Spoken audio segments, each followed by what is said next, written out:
二菜的做法又很多，每个地方都有自己的特色。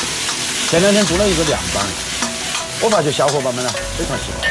今天来做一个海味金钩二菜，同样希望受到大家的欢迎。重庆人把虾米叫做金钩，把金钩倒入小碗中，提前2个小时泡好。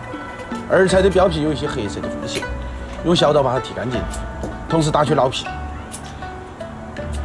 把处理好的二菜清洗干净。捞起来沥干水分。现在给二菜改刀，还是把二菜切成厚薄均匀的薄片，刀工差一点的可以学起切，接受面积大一点，更方便下刀。把切好的二菜装入小盆中，撒上少许的盐，还是要先把二菜撒上水，这样吃起来就没得糊味了。准备辅料：大蒜撇破了剁细，备少许的姜米。小葱1小把，切成颗粒和贝。把泡好的金钩倒出来，再次用清水冲洗干净。二菜腌制过了，一般都会自然的水，再次用清水把二菜清洗干净。其实这个过程也能起到杀菌的作用。把二菜控干水分，起锅，烧热。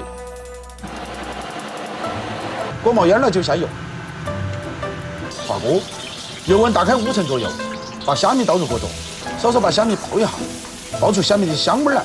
这道菜主要取虾米的鲜香味，是不是虾米其实并不那么重要。各位姜蒜灭，把二菜倒入锅中，大火快速翻炒均匀。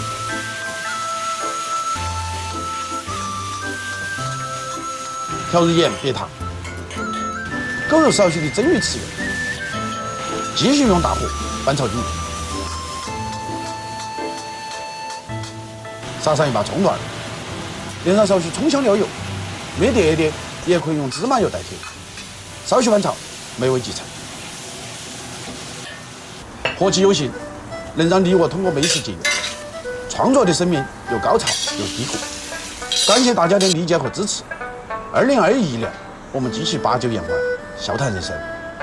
虽然只是一道简单的二菜，但厨子今天还是要厚起脸皮，找大家要一个赞，一键3连。